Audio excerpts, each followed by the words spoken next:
উপস্থিত মঞ্চে উপস্থিত প্রজ্ঞাবান মানুষ আপনাদের সালাম, এবং যারা শুনতে এসছেন আপনাদেরও আমার লাল সালাম।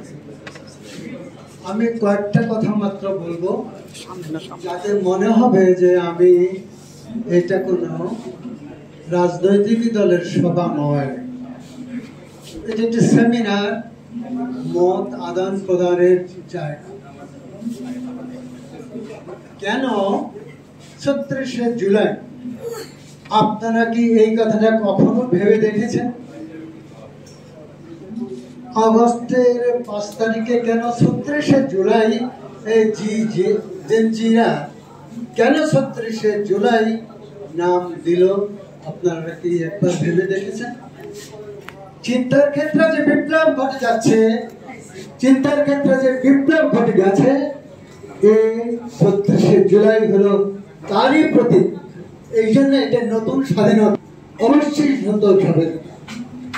আমাদের মনে রাখতে হবে যে আমরা ভূ রাজনৈতিক ভাবে স্বাধীনতা লাভ করেছি ১৯৭১ সনে।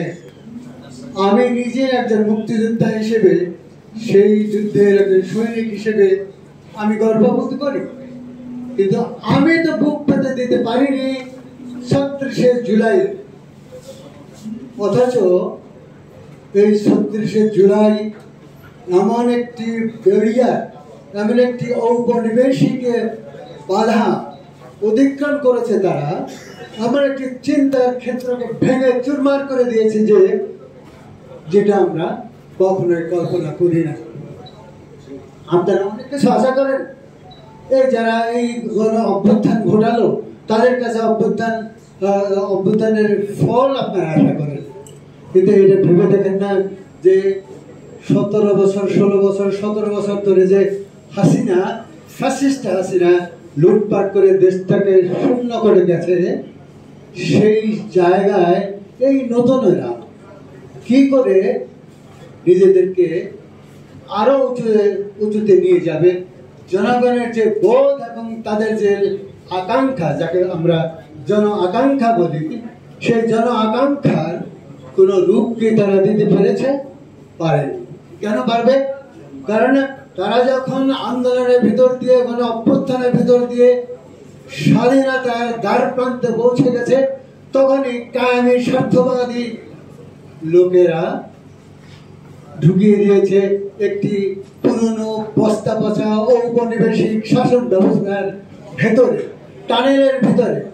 ওই টানেলের ভিতরে তারা মন্ত্রীর মর্যাদায় উপদেষ্টা হয়েছে। তারা কি করে করবে? তারা যে প্রশাসন আমাদের হত্যা করেছে, যে প্রশাসনের লোকেরা আমাদের রক্তাক্ত ইতিহাস তৈরি করেছে, যে হাসিনা বলে যে আমার কি দোষ, তিনি তার কোনো দোষ খুঁজে পান নাই। ২০০০ মানুষকে হত্যা করেছে, ২৫,০০০ বাচ্চা, যুবক, সাধারণ মানুষকে আহত করেছে।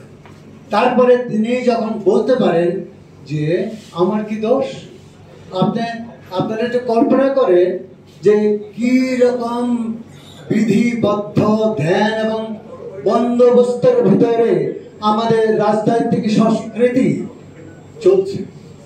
আমরা এর বাইরে কোনো কিছুই চিন্তা করতে পারি না। আমাদের চিন্তাকে অবশ্যই সমস্ত বাধা অতিক্রম করে ভেঙে চুরে বেরিয়ে আসতে হবে।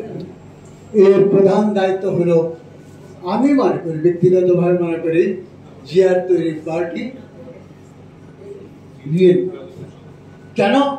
কারণ জিয়াই প্রথম ওই ঔপনিবেশিক টানেল থেকে ভেঙে বেরিয়ে এসেছিলেন এক রক্তাক্ত বিপ্লবের বীর হিসেবে, এবং মানুষের হাতে তাদের আকাঙ্ক্ষার যে গণতন্ত্র, সেটা তিনি উপহার দিয়েছেন। এবং তার পত্নী বেগম খালেদা জিয়া আরেক মহান নেত্রী, তিনি সেই গণতন্ত্রকে নতুন করে মুক্তি দিয়েছিলেন, কিন্তু আমরা রাখতে পারিনি। কারণ আমরা বস্তা পচা ধ্যান এবং ধারণার বাইরে কোনো কিছুই চিন্তা করি না, করতে পারি না। আমাদের চৈতন্যকে সাংস্কৃতিকভাবে নতুন বিপ্লবের জন্য তৈরি করতে হবে। এর বাইরে কোনোদিনই আপনি আপনার লক্ষ্যে পৌঁছতে পারবেন না। ধন্যবাদ সব।